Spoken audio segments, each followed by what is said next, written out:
Hello and good morning, everyone. And Zooming, everyone. Thank you for joining me and all your good friends on the regular Sunday morning meditation, followed by a Dharma talk. So we are going to do the prayers, as you're all familiar with. We will do the tune-up prayers to bring our thoughts and feelings, motivation, concentration, discipline, mindfulness for the benefit of not just for us and today and this body and this person, but for the infinite sentient beings. And at all times and places, may the benefit ripple effect. So with this altruistic motivation, we will do the refuge for immeasurables and cultivation of bodhicitta. And then we will do 30 minutes of calm abiding meditation, which I will use into 3 slots of 10 minutes. So you're all very familiar to do one pointed, calm, serene meditation practice. So thank you once again, and let's do the prayers.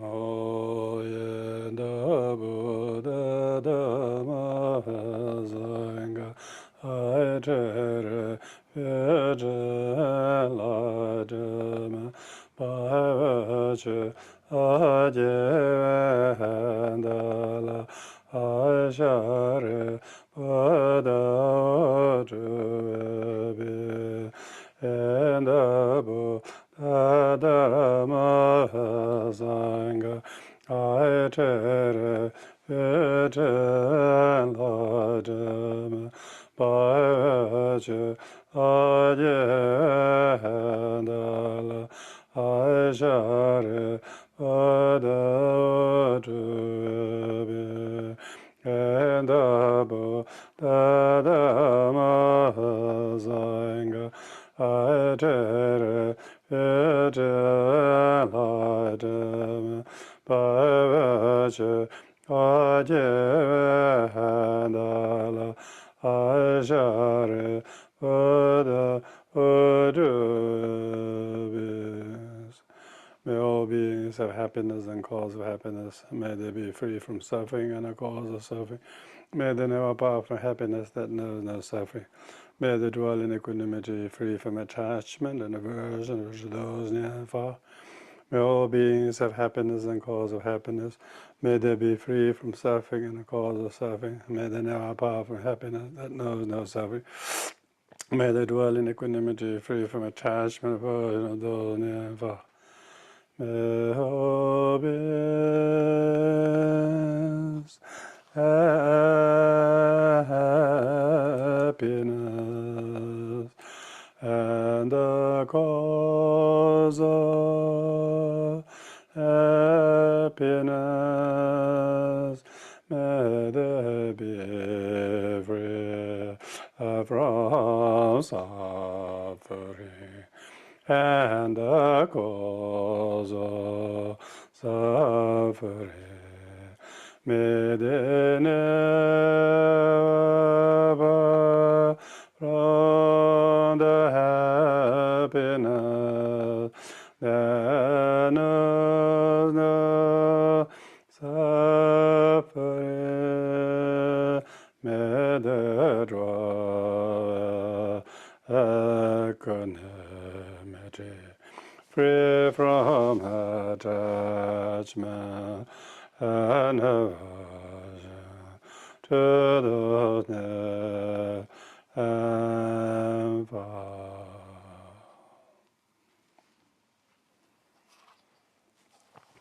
So now we'll do the meditation, which is, I suggest you to observe for S, the stillness of your posture and of your concentration, one pointedly. Sincere of your intention, you should be fully present for your whole heart with a very altruistic motivation, for which we chanted the prayer for, with a very serene attention. The attention should be very sharp and very clear and bright, not scattered or dull. If they are, you learn to see I'm dull and then start to wake up from that. You want to scatter, you want to try to bring back the attention to the technique. So that is what it being serenity is. Mind is able to stay fully present. And fourth one is simple. So with this mind, whether your focus is the mindfulness of the body, the posture, whether it's a forward counting of qualified rounds of breathing, or reverse counting of super qualified round breathing, which I recommend people to do in this sequence over the next 3 lots of 10 minutes. You will yield very great stillness. This is the discipline in which Buddha sat under the fig tree, which later on earned the title Bodhi tree.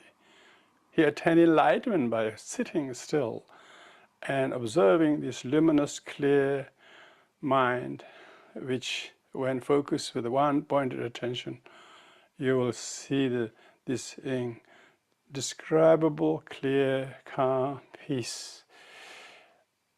That is the nature of the mind, that is accessed through good, disciplined meditation.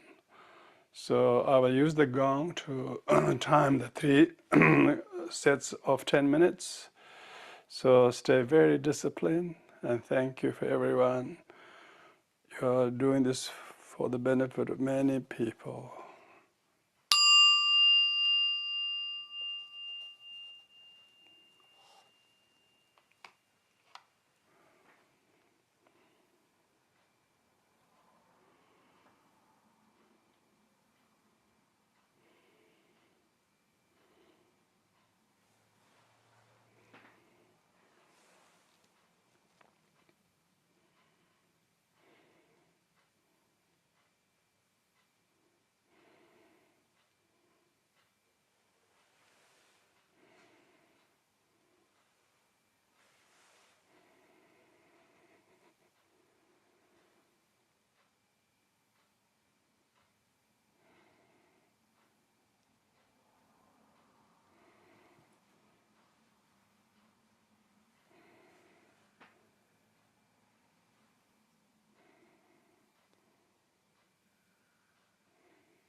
So thank you everybody for sitting still and doing the calm abiding meditation.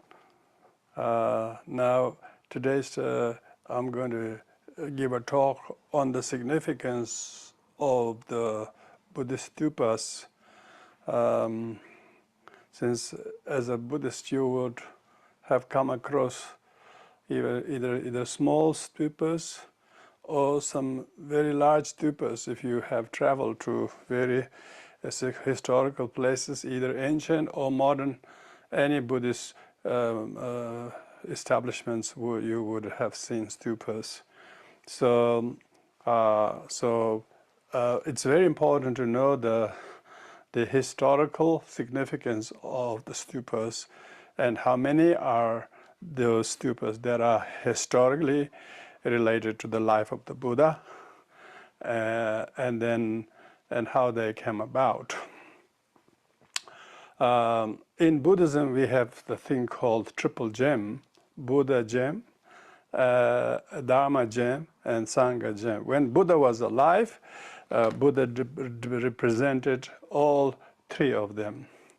His very mind is the Buddha. His speech was the Dharma. His body was the Sangha. But when Buddha passed away, of course, then the whole concept of taking refuge in the triple gem became more significant, and so the symbol of these three gems became Buddha statues, scriptures, and stupas. The symbol of the Buddha's body was the statues. Symbol of Buddha's teachings were the scriptures, and a symbol of his thoughts and mind, enlightened mind, was the stupas. So therefore these three symbols, the symbol of Buddha, Dharma, and Sangha, respectively became known as the Buddha Rupa and Dharma scriptures and the stupas. Of course, the symbol of the Buddha's body is often depicted by his own physical statues. Symbol of his speeches are what we call spoken words of the Buddha were committed into writing, and so they were into the scriptures. The symbol of the mind is not visible, so it's not, but nevertheless it has taken form of the stupas. What represent the mind is the qualities of wisdom, compassion, power, enlightened activities, and qualities. So these five are usually what the mind of the Buddha represents. So usually all stupas represents all the qualities of the Buddha's mind. So each and every one of the stupas have all the 37 factors conducive to enlightenment, which is enlightened mind possess, such as four foundation mindfulness, four right effort, four miraculous legs, five powers, five strength, seven limbs of enlightenment, eightfold noble path. All these 37 factors are usually depicted in all the stupas. Why? Because all the stupas represent Buddha mind, the mind of the Buddha. So anyway, so how the stupas came about was, I think, when before even Buddha's passing away. I remember his very prominent disciple Shariputra passed away. So the earliest stupa is stupa of Shariputra, because Buddha himself went to the place where Shariputra passed away. Shariputra passed away in the room in which he was born. He passed away in the very room he was born in. That's in Nalanda. So that's why when you go to Nalanda these days, people think is to do with Nagarjuna and some of the post 2nd century Buddhist scholars. But actually it's not. Nalanda is the birthplace of Shariputra, and where he passed away, and where Buddha actually came and presided over the consecration of the stupa that was built in memory of Shariputra. So when Buddha gave this extensive guidance, the structure, the architecture, the design, and how the stupa for an arhat should be made, because Shariputra was an arhat, his disciple was amazed. What an elaborate the structure and architecture that it involved. And so they thought that will be it. But Buddha said, look, this is only stupa for the arhats, but when you build stupa for the enlightened one, it's even more, more special. So Buddha has himself gave the very detailed instructions how the remains of the holy body of the Buddha should be cremated, and how its remains should be honored and enshrined in stupas. So that's how the stupas, these days people build stupas in memory of parents or teachers or partners or great figures and so on. And they may even be built outer shape of it as a Bodhistupa or one of the 8 stupas. But they really do not qualify to be built as a stupa. Stupas are only built for either arhats or bodhisattvas or enlightened ones. Nevertheless, these days people tend to build stupas when their teachers pass away, or when someone they love pass away. They may build a stupa like the Mahabodhi stupa, but in memory of somebody. So anyway, that's how the stupas came about, because mind of the Buddha is incredibly inconceivable. Nobody can gauge the mind, an enlightened mind of the Buddha. But nevertheless, the architectural symbol of the stupa became a visual kind of illustration of what many qualities the Buddha's mind possessed. So anyway, today I'm not going to talk about the nitty-gritty significance of all those architecture symbol of the stupas, but I'm mainly going to talk about the 8 stupas that are related to the life of the Buddha. Why? Buddha himself, when requested by his disciple, how should they honor his remains? And what should they do when he passes away without the Buddha? And the Buddha said, you shouldn't worry because you have the Dharma. And those who live by the Dharma will become Sangha, and those Sangha may even become Buddhas. So if they practice diligently, it is the Dharma, practicing the Dharma, that the Sanghas can become enlightened. So and then he said, you must encourage the future faithful devotees to visit those 4 major and 3 minor, 4 minor places that are associated with my life. And if they went to those places and paid homage to the stupas and meditated and made offerings, did circumambulation, and did whatever, as if they're actually seeing me, they will receive the same blessings. So that was the Buddha's own words, encouraging people to go to places like Lumbini, birthplace of Buddha, Saranath, where Buddha taught the wheel of Dharma, and Bodh Gaya, where he attained enlightenment, Kushinagar, where he passed away into Nirvana, and so on. And so therefore, this bring us back to his original remains. When he passed away in Kushinagar, then his remains were divided into 8 portions. 8 portions, and were given strict instructions where they should be given to whom they should be given to. And they were given to the 8 kingdoms.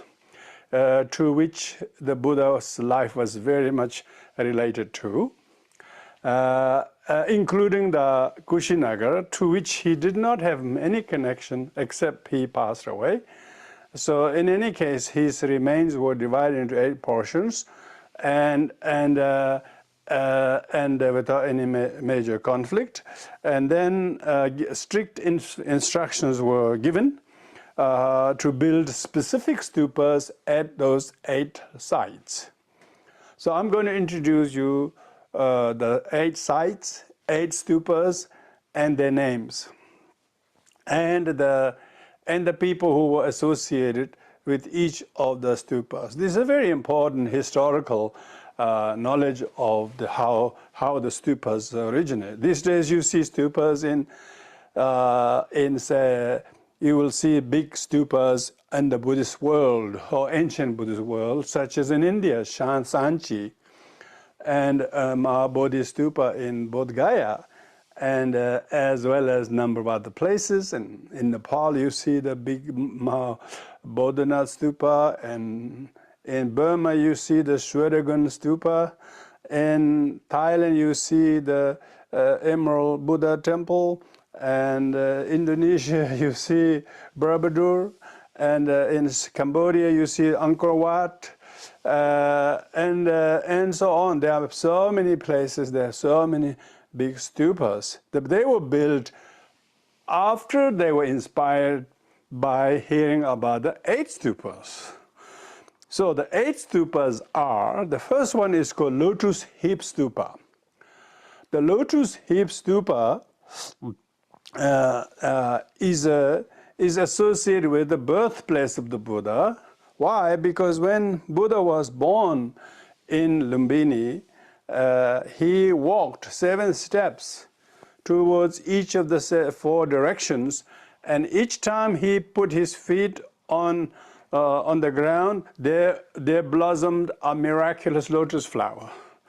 So to show that he was fully enlightened one, and so therefore stupa that was built in Lumbini is called Lotus Heap Stupa.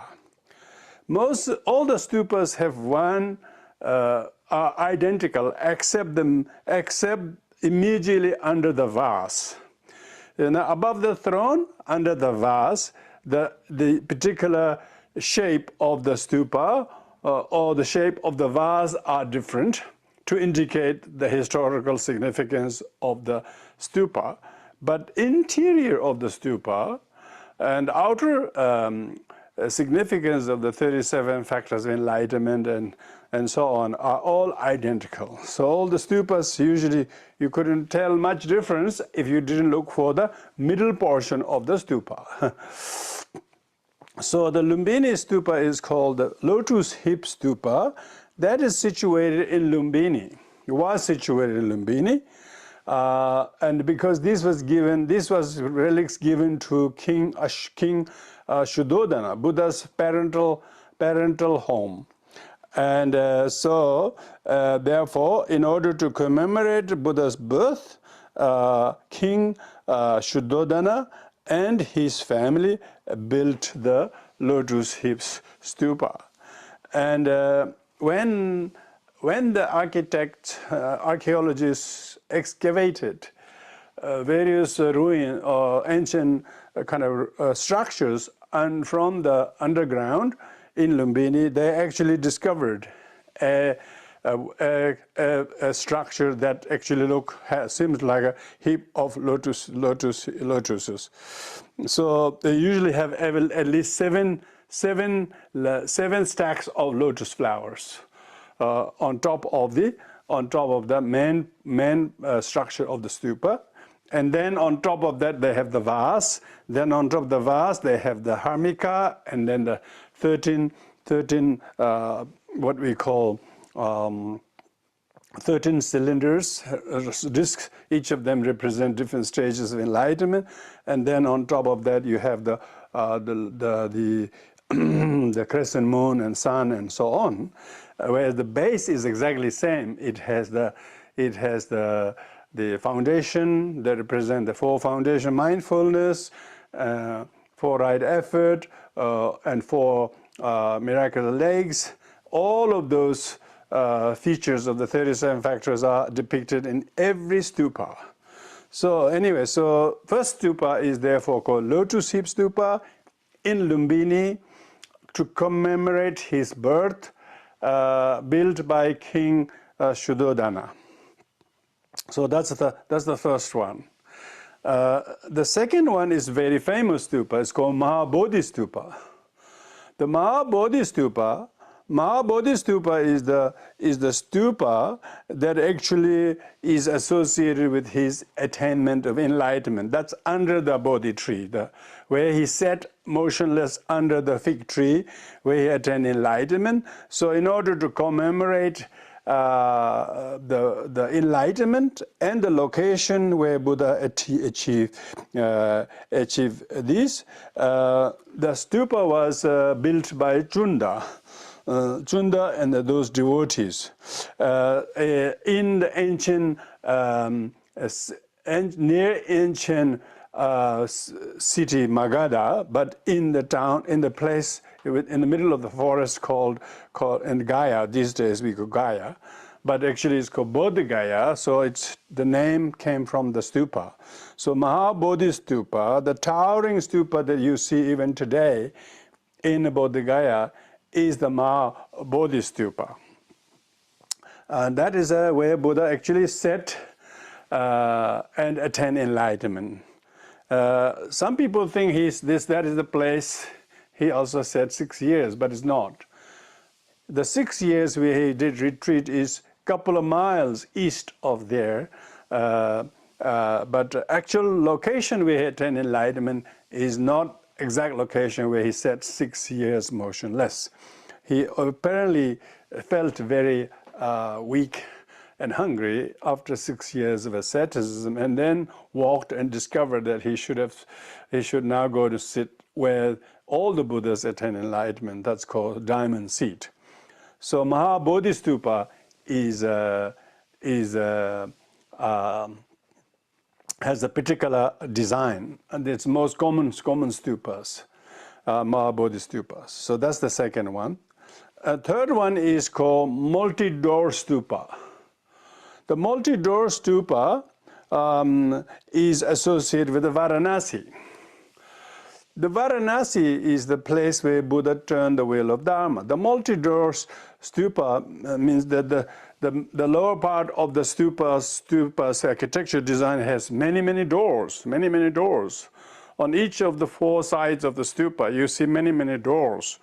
The number of doors is I'm not sure, but it could represent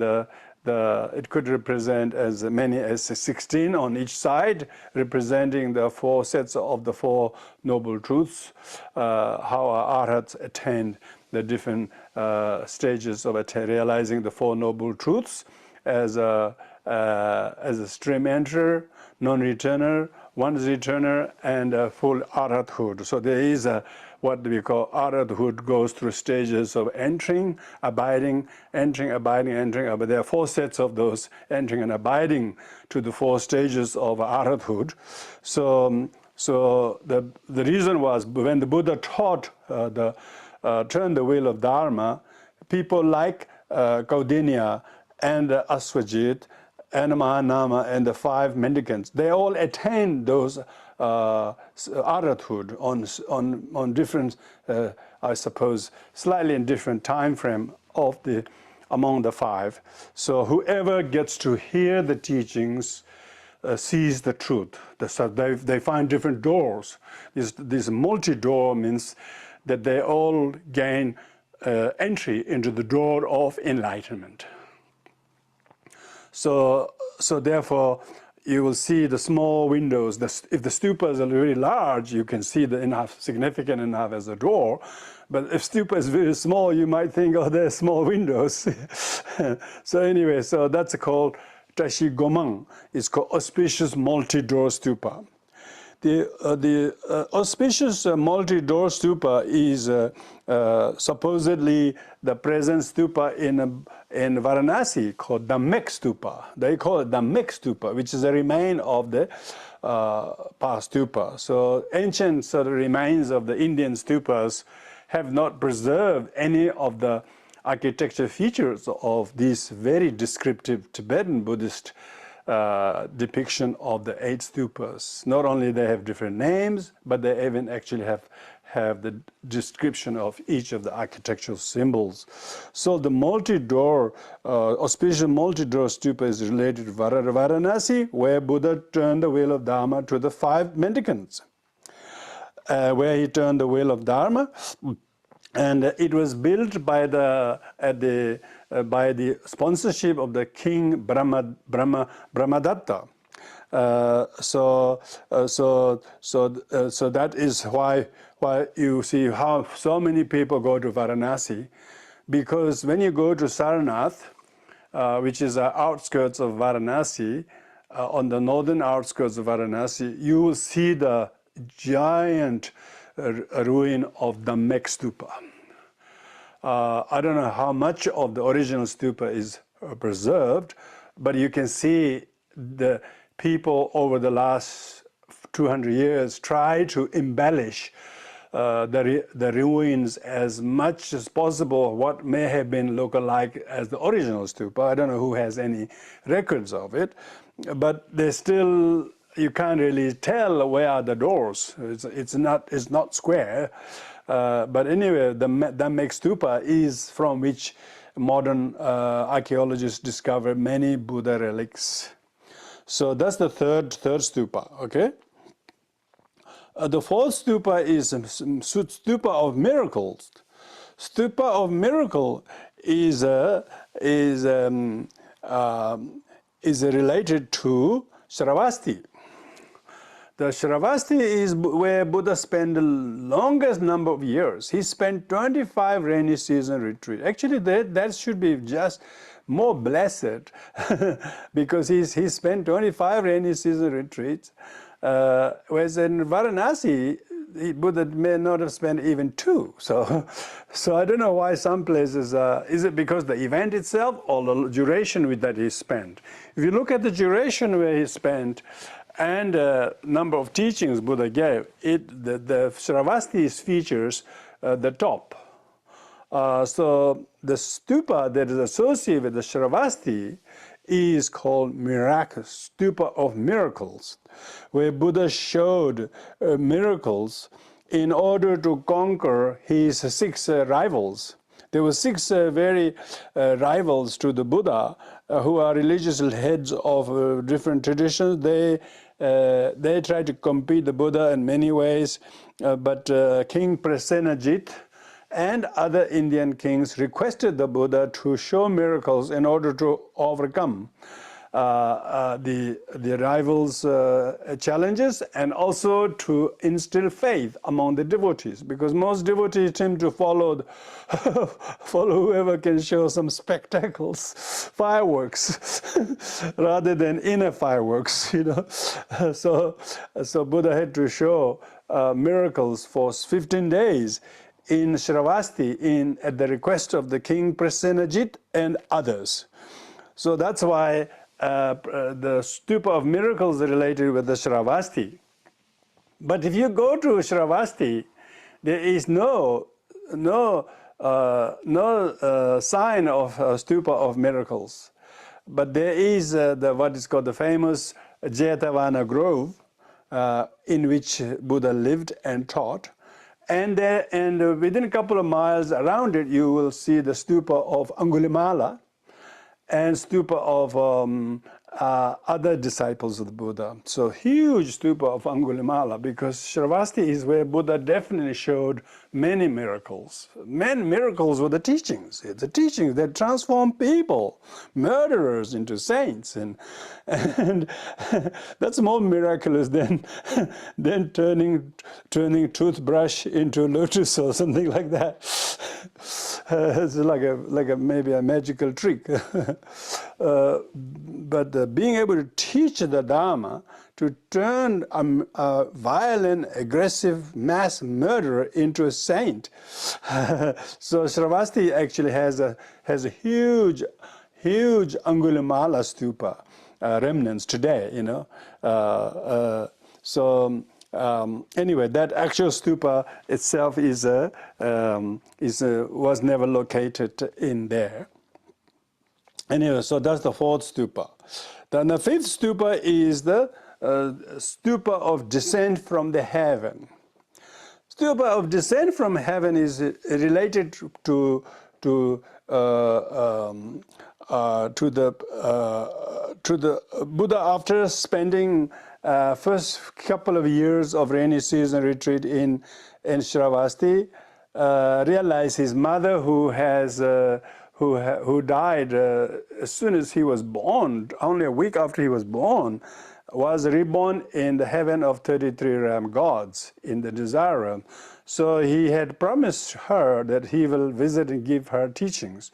So Buddha actually went up from the earth to the heavenly realm of 33 realms to teach his mother. So after he gave the teachings to his mother for 3 months, so Buddha was absent from the earth for one rainy season retreat. You might call it sabbatical leave or something, but no, it wasn't, because Buddha was just teaching in the Deva realms. And upon the request of Moggallanaputra on behalf of everyone, then Buddha then promised to return, and so there is a king of that location called Indravarma. So Indravarma built a stupa to commemorate Buddha's descent from the heaven. The name of this place is called Sankasa. Sankasa is less traveled, not because it is inaccessible, but it never reached historical significance in Buddhist world. But those ancient Buddhist pilgrims like Chinese monks, Faxian, Xuanzang, and Yiqing, as well as Tibetan pilgrim like Chak Lotsawa, they all went and they all mentioned the importance of Sankasa. So Sankasa doesn't have much today, but there are local Indians these days have now become Buddhist, and even a couple of years ago, His Holiness Dalai Lama visited there, and his own Hindi translator, who I have met, is actually a resident from that town, and so now they're trying to revive something in that location. But it is not far from Lucknow. Anyway, there the stupa is called Stupa of Descent from Heaven. Stupa of Descent from Heaven is very distinctive in the architecture feature, because there's three long staircases coming from on top and on the steps of the stupa. Now, talking about this stupa from the descent, one very important Tibetan Lama, the late Mindo Ling Rinpoche, he's the then head of the Nyingma tradition. He's more known for his sleeping than his waking time, because he seemed to sleep most of the time. He thinks if you sleep most of the time, you have no harms done. Anyway, so he built this huge descent from heaven stupa in Dehradun. Could you believe it? Dehradun is kind of not a religious place by any means, because there's so many religious places in India. But nevertheless, it has become a cradle of Tibetan diaspora. Only only second to Dharamsala, because Dharamsala is the most important where His Holiness Dalai Lama lives. But in terms of the actual importance, Dehradun is much more worthier place to go and visit. Why? Because it is just down the road from Mussoorie, where His Holiness Dalai Lama first lived for 2 years before he was asked to move to Dharamsala. So most Tibetans settlements and some of the great Tibetan lineage masters and their seats are all situated in Dehradun. And Minling Trichin Rinpoche, with great foresight and farsightedness, built the most tallest stupa in exile, at least about 10-story high. I imagine. I went there several times because you couldn't believe it. So it's not very widely promoted, but he met a very important Japanese architect. And Japanese, you know what Japanese are like. You know, if they do something, they do amazing. Whether it's killing somebody or whether it's just how to make tea or make stupas, they do a thorough job. So this Japanese architect offered his service, probably pro bono, wholehearted pro bonos. Remember, there's a lot of unwholehearted pro bonos, and you get a shock. But he was one of the wholehearted pro bono architects who helped Minling Trichin Rinpoche to build this huge stupa, incredible. There's nothing like it. Even when you go to the Bodh Gaya, it's such a tiny room. You can barely fit even 20 people in the main sanctum. But you go to the stupa, the stupa of Descent from Heaven stupa in Clementown in Dehradun, which is Mindoling Monastery, which there's a couple of hundred lamas and nuns.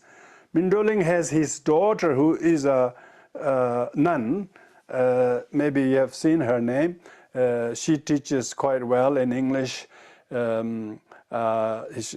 Minling Trichin's daughter.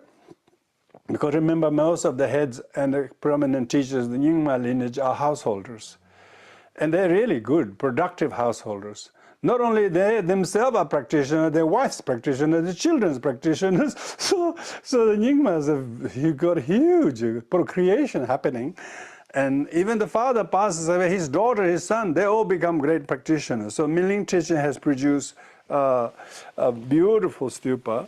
And now there are many lamas, of course, the seat, but his daughter is a very well-spoken, and she's that's her seat. She lives there. So when you go to India, it's a really place you mustn't miss. It's incredible. It's worthy of whole half-a-day visits. Some people even go and stay there a couple of days because they have the college has got a beautiful guest house. You can stay there, the beautiful restaurants. It's amazing. It attracts thousands of Indian tourists. You wouldn't believe. I don't think Dharamsala attracts that many tourists because it's so perilous and very hilly and nothing significant temple except the very humble temple where His Holiness Dalai Lama lives. It's very humble. You wouldn't believe how simple and humble His Holiness Dalai Lama's temple is, Tekchen Choling. The one in Clementown, Dehradun, has so many big seats of the Tibetan Buddhist Minling Trichin. That's the head of the seat of the Nyingma tradition. Then there's His Holiness Sakyakoma Trichin's seat just a couple of miles up north. You know. Then there's also seat of the Pompo lineage, as well as Amdo Tashi Kil, Gelugpa Monastery, and as well as Menikagyu Monastery. So both, and then there's his seat of the Drgung Kagyu, also in Dehradun. So Dehradun is a cradle. So anyway, this is I'm saying this in relation to the location where this huge the Descent from Heaven stupa is built. Then there's also a standing Buddha. It's almost 10 story high. Also built just couple of 100 meters away from that stupa. So And then next stupa is next stupa is called Stupa of Reconciliation. The Stupa of Reconciliation is never heard about by many people because you do not know where the thing is, where the stupa is. But historically, the Stupa of Reconciliation was built before the Buddha passed away. Because there was so many, India was comprised of many warring principalities, and all of them were always fighting and killing and annexing each other. And Magadha and the ancient kingdom of Vanga, which is Bengal nowadays, present Bengal and Avanti and Kosala, and all of those countries were always in war. And so Buddha, during his period, became so prominent to help make peace between the warring parties, and then he made them all to give up arms and make peace. And this stupa, called Stupa of Reconciliation, is associated with the bamboo grove. You may have heard in Buddhist literature, bamboo grove. Bamboo grove is the Venuvana. Venu means bamboo. Vana means grove. It used to be a pleasure garden of King Bimbisara. So Buddha, this King Bimbisara offered this park to the Buddha, and because Buddha is always spending time there and giving teachings, so all the warring parties of India,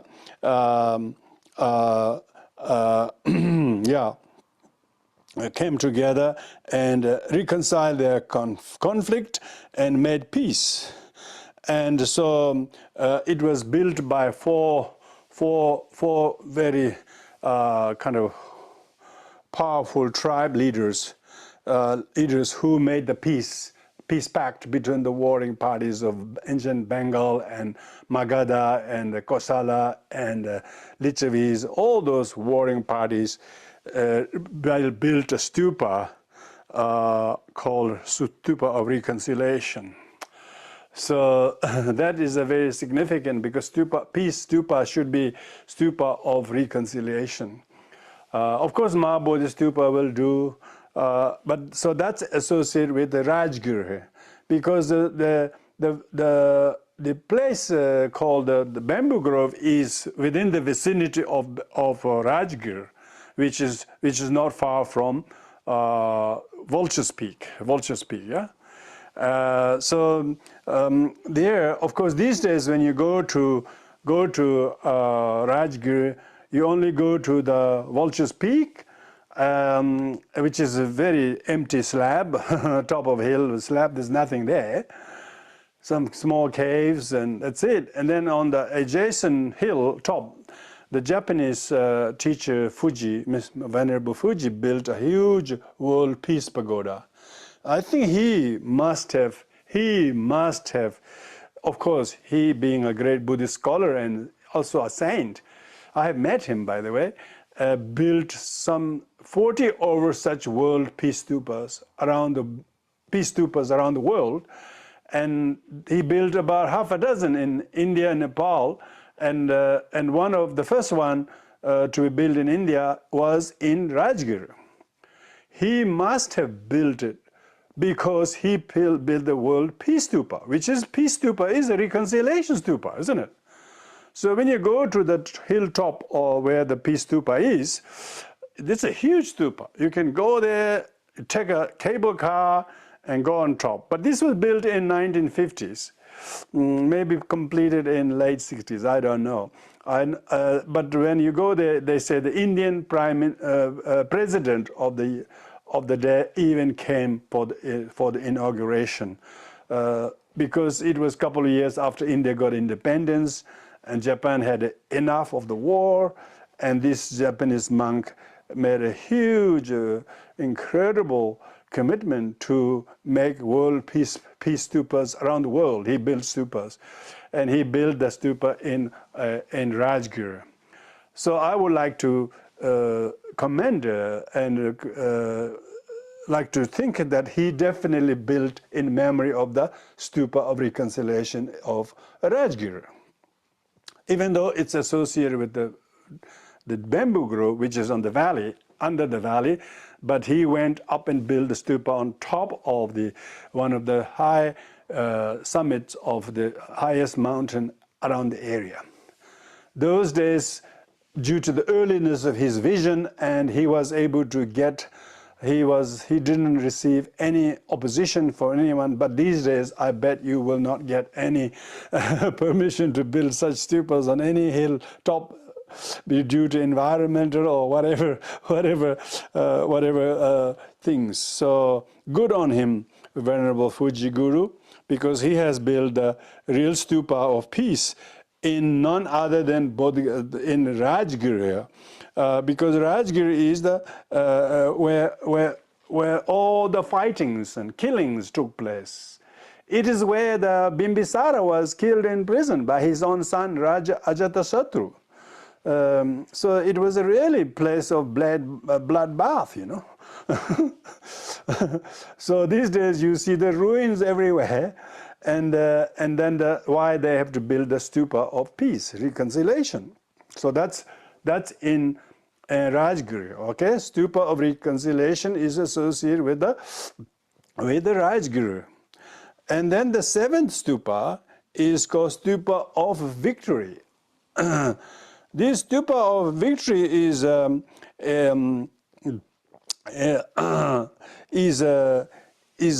built in ancient city of Vaishali.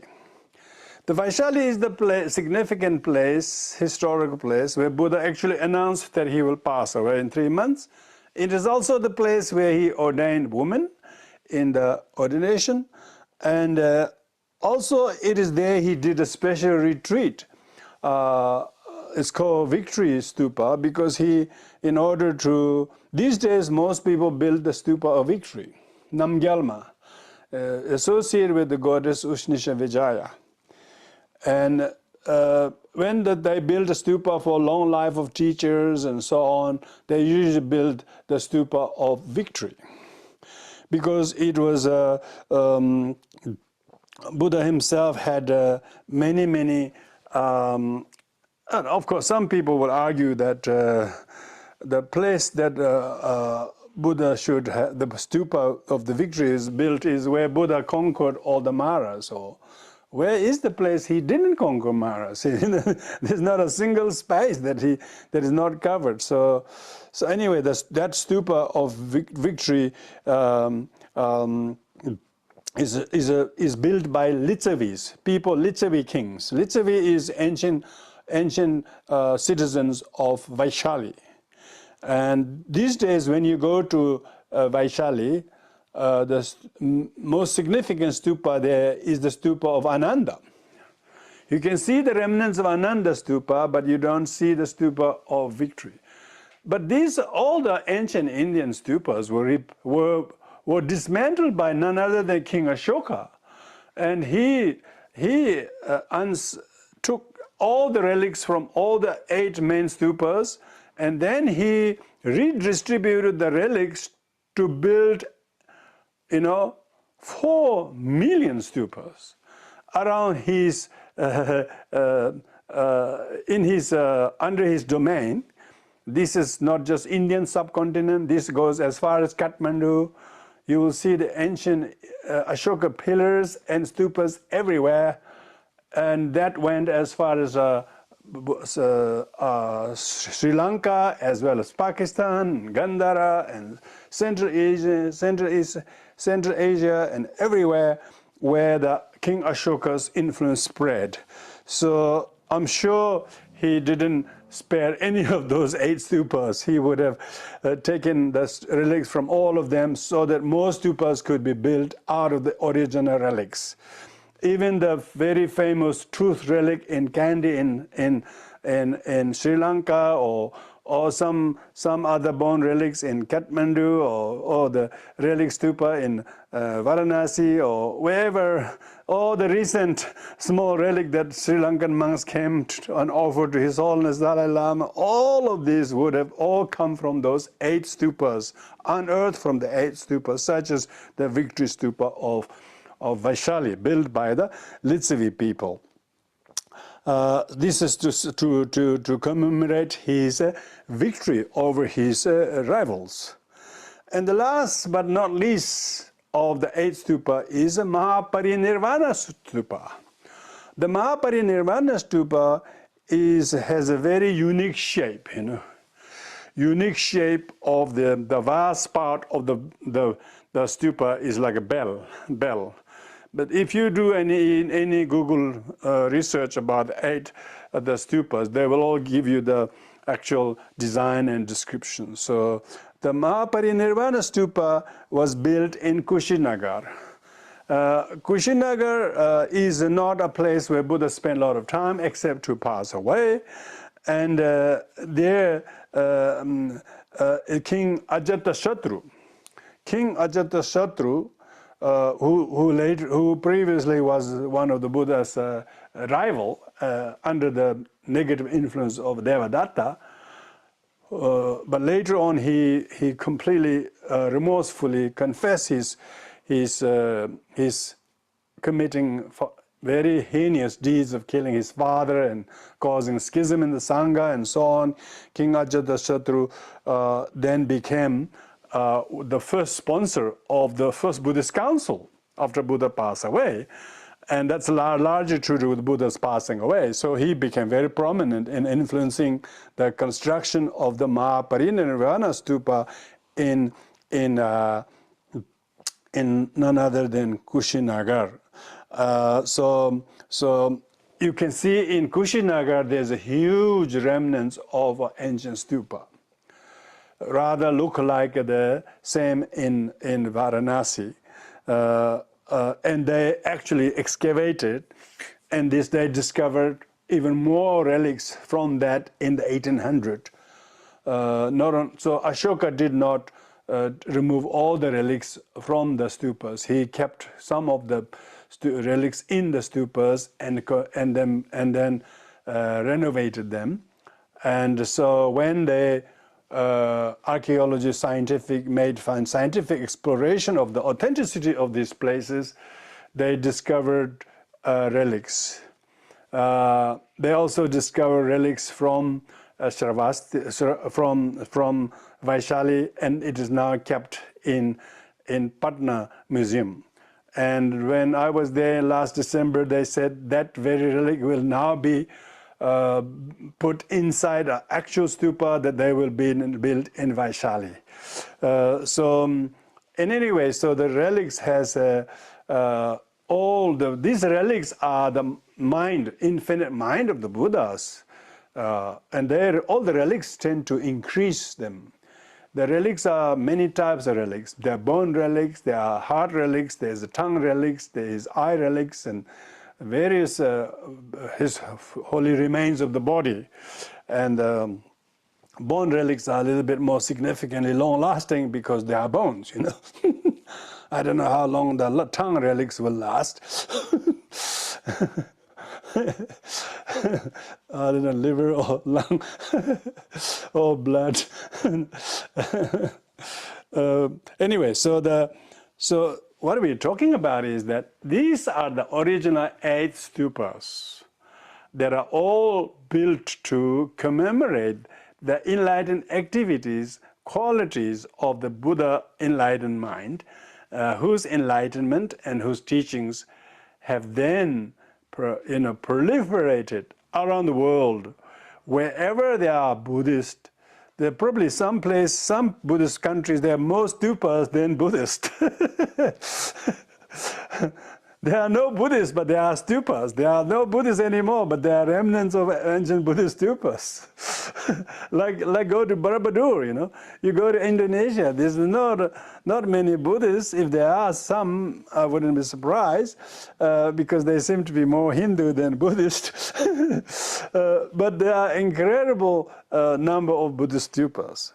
And same goes in Pakistan or Afghanistan or many stupas everywhere. It's everywhere. Recently, I went to to Toronto in Canada. One Tibetan Lama built a huge place with so many stupas. I've never heard of it. Some places, some groups, they make a lot of noise before building anything. But they haven't still built the thing for after 40, 50 years. Other places you never heard of them, but they're building all these amazing, huge monuments. Right outside Toronto, they have built become now a mecca of Buddhists because they couldn't believe in such a short period of time they could produce such. It's not a really large stupa, but there were nearly over 100 stupas. They're all built in one block, and it become like a park of a stupa, rather like a miniature form of Borobudur being built. And then, of course, we know that huge stupas have been built in memory of Chogyam Trungpa in Colorado. I've been there, that one in 2006 or something. Huge. That probably is the largest stupa in the Western Hemisphere. You never hear of these things. But there it is, just outside Boulder, Colorado. Huge stupa in the seat of the Chogyam Trungpa, you know, so because he passed away and he became very prominent. He became like the Buddha of 1960s in America, and in memory of his work, they built a huge stupa there. And then, of course, we also know in Spain. Another Kagyu group built huge stupa, huge. These are not small stupas. These are not like a couple of meter stupas. Huge stupa in southern Spain, next to the sea. And then, of course, more recently, His Eminence Chogyam Rinpoche's memorial stupa was built outside Kathmandu, on top of the northern part of Kathmandu, on top of a hill there. That's at least 120 feet high. So that is becoming very, very popular destination of people going on pilgrimage and well as tourists. So of course there are much more Buddhist theme type of stupas being built in China, even Vietnam. There are many such, and they all make sure that they have some relics to be enshrined. And then the place becomes not only a visual attraction, but it becomes a place to remember the teachings of the Buddha and his practice, his Sangha, and so on. So the stupas becomes an object of worship, objects to which you make offerings to.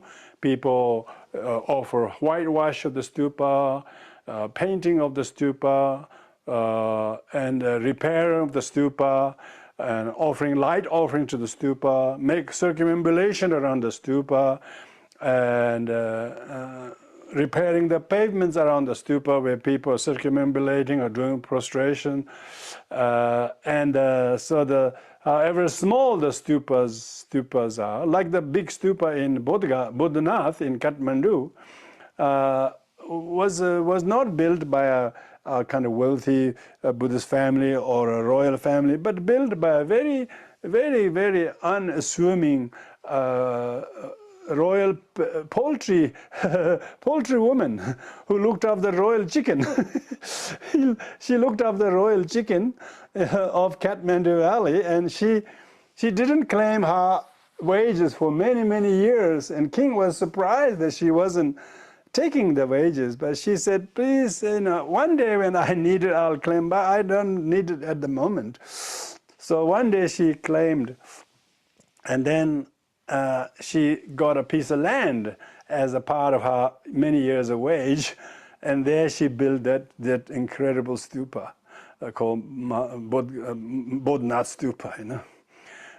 And it is not directly related to the life of the Buddha, but nevertheless that unique features of Nepali architecture with the stupa with eyes on the four directions, and otherwise the base and the vase and the top, they're all Buddhist stupas. So when you look in Burma and Thailand and in Korea and Japan, the stupa architecture and the role it has played is incredible. Whole Kathmandu Valley today, if you're hearing the sound of modern automobiles, that's modern auto. The other most noisiest noise comes from the silversmith and the stupa makers making always beating the metal, tock tock tock tock tock tock tock tock tock. So everywhere they're making stupas, from small stupas to huge stupas to be assembled different parts of the world. So, but of course now much more marble stupas. You know, the Taj Mahal, you know, you go to India. Now the Tibetans are turning to Indian marble masoners to make the Buddha statues and stupas from Indian marbles. The craft of making stupas and statues from marbles, from hard stones in India is gaining great momentum. The gilded stupas and statues are still best made in Nepal because the ancient artisans' craft and the knowledge are still well kept, particularly with the Tibetan diaspora and demand of the statues. The whole Nepal, Kathmandu Valley has become like a mega factories to produce all the Buddhist paraphernalias, from a couple of inches of stupas to many meter high stupas and statues. All you can be made and then brought into pieces and assembled in different parts of the world. So, so our organization is also having to consider the statues and the stupas, not only what size and what materials and so on. All of these have. In order to experiment this, we are currently building a 3-meter stupa in Siba, which is nearly half finished. This is to commemorate all our students who have passed away, and members, and few significant people who done a lot of Dharma work in Australia. We are right in the middle of constructing that in Siba, and 2 smaller stupas will be built there, and later in the year we will have our stupa here built here in Canberra at the new site, temple site, where all the underground work is all happening as we speak now. So it's a very important to leave a good mark to honor the Buddha by developing and constructing stupas and temples as a visual reminder of the existence of the proliferation of Dharma, and that there is a Sangha. If there is a Sangha, the Sangha members should take part in how to build, how to establish, how to finance, how to administer, how to support such structures get built. Because even though people forget, people die and so on, those huge physical monuments will outlive all of us. And then even India, which could not be recognized as where Buddha taught or gained enlightenment for many centuries, later on became rediscovered by scientists based on the remnants of ancient stupas, if not on the soil, on the ground, at least under the ground, they were unearthed. And so all the historical sites of the Buddha's life were discovered by discovering all the stupas and the relics and the description that they are. So what we're talking about is the mind of the Buddha is such enlightened and wise and compassionate, and the very visual dharma such as stupa and the Buddha Rupa, by merely beholding the stupa or the statues, some peoples will be awakened. It will kindle their spiritual purpose and meaning that they will not otherwise find discovered dharma. A lot of these holy objects have blessings just by merely going to them or seeing or coming in contact. It just makes people feel somewhat changed by the blessed energy of the power places. Power places they call. We call Nechen. Nechen is great sites. The great sites. Why the great sites? The sites where Buddha got enlightenment, and the stupas that commemorate his enlightenment, stupas that commemorate his birth. People will ask, what's this stupa? What this represent? And then they get to know about the Buddha. Then they get to know about the teachings. And then they find refuge in the Triple Gem.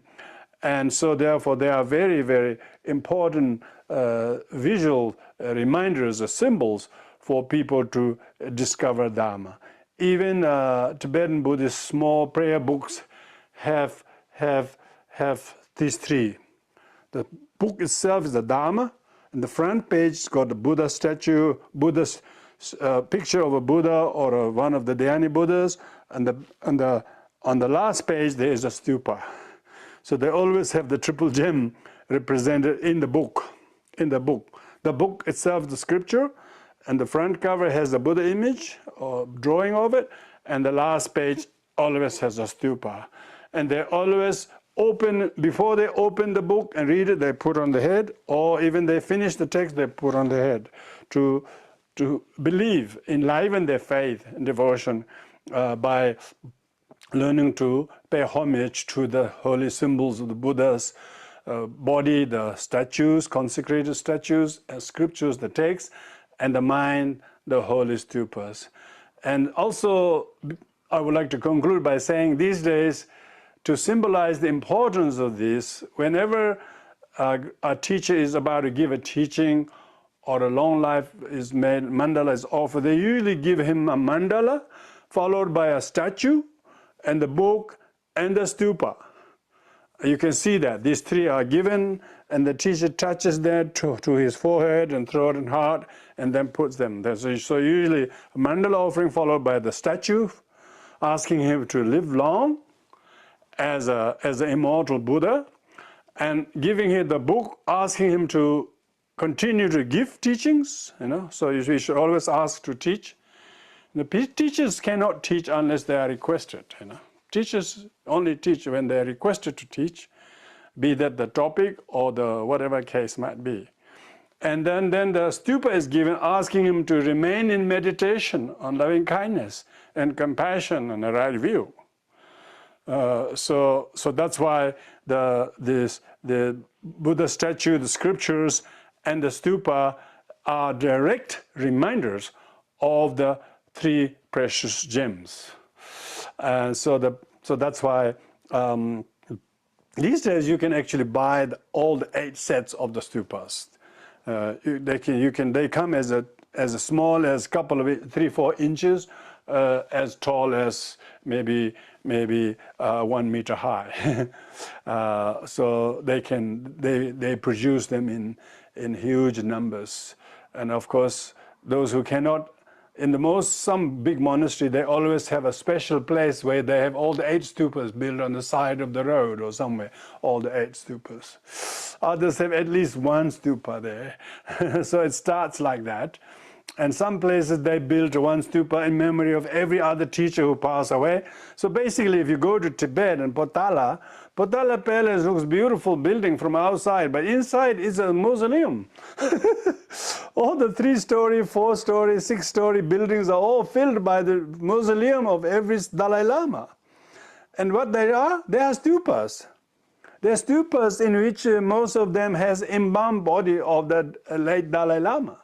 and outside is complete solid gold, solid, they were talking about 5,000 tons of gold in that Potala that was spent to make those stupas. So extravagant, Tibetans have gone through extravagant way of spending all of their resources in spending to build the stupas. So even Potala is the actual, if there are 10,000 rooms, there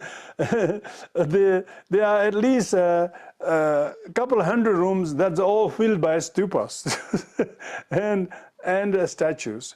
When you go up those stairs, get there, you see this different chambers, and to see the incredible stupa. The most biggest one is the 5th Dalai Lama's stupa inside the Potala Palace, which is at least 3 or 4 story high solid gold stupa. So the one that is built, the big Gyangtse Palngkor Choten in just outside Gyangtse, that's the one look like Bodhna stupa. That's the outer. Externally, that looks the biggest outside, but in the monastery, there are huge Maitreya statues in Tashilumpo Monastery, 3-story high, and then there are just as high many stupas in many of the monasteries. So how much they enshrine the importance of the remains of the great teachers like different Pancha Lamas or different Dalai Lamas or for that matter different Karmapas and so on. So that's why all the monasteries are a place of worship, because they contain these holy objects. Not holy because they're made out of gold or silver, but holy because they had reason to spend all that, because the relics that the holy lamas who pass away are incredibly unbelievable spectacles. People couldn't believe their eyes when someone passed away. His mortal remains have transformed into such spectacle relics. And so this has enlivened the faith and devotion in the Buddhist culture. Because the great practitioners, through their discipline, meditation, and knowledge and compassion, when they pass away, they actually leave behind so much relics. Buddha himself left so much relics in order to enliven the faith of his disciple who might otherwise be discouraged or depressed after his passing away. But no great teachers leave a vacuum when they pass away, even though they do. But the physical vacuum may be there, but actual inspiration is enlivened even more by most teachers when they pass away, because they leave many such wondrous relics, which many of the close disciples witness how unique relics or shariras they are, and then they put all of this effort and resources to build the best quality of stupa, not only in quality but in the size and quantities. So that's why the proliferation of Buddhist stupas is a sign of ever increasing faith and devotion of the practitioners, the Sangha, to the Dharma and to the Buddha and his enlightened mind. So thank you everyone for giving me your time and reflecting on the subject of the importance of the stupas, and particularly what the 8 stupas are and why they are built. Thank you very much. So we'll do the dedication of merits. By the mere me hovaga da deva manzange homnes me ale bere dobe from the ocean bada de sene erenda maya na de whatever mere me obe begans den levas to the maya na Jijin Kareja Manju Shri Azama Prabhadradela following over the Hezambo Aja de Odemere Mede Excelem Bodhicitta Tebe Vedana Yedanza Ved has been Bometing freely without generation.